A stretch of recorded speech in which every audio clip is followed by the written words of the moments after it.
Hi everyone, our topic for today is ungratefulness. So, marami sa ating pinagpapala.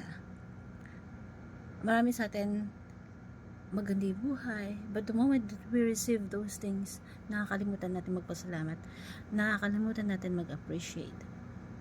And this is one of the things na kailangan nating ayusin sa buhay natin. Why? Because these practices hinders the bigger blessings that we must have na magkaroon sa buhay natin. Why?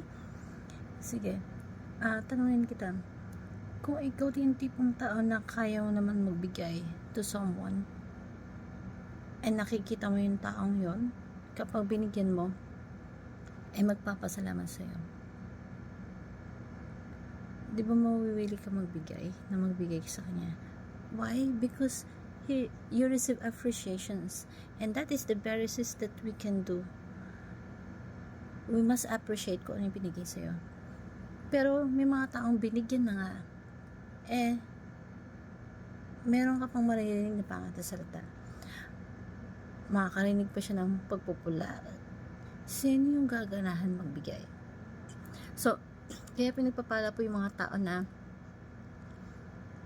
marunong magpasalamat, kasi ang sarap nilang bigyan.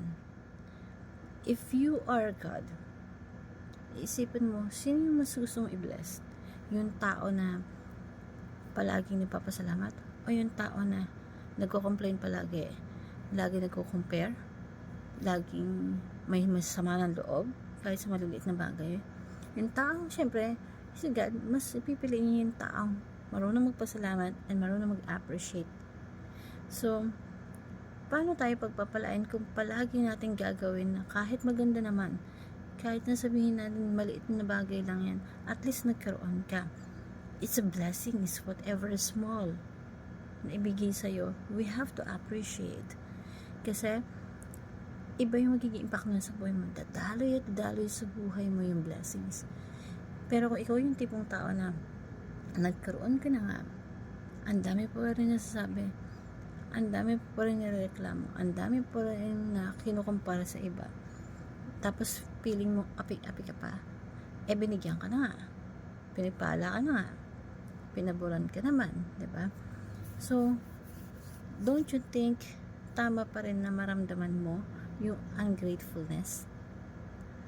So, what's the point of this?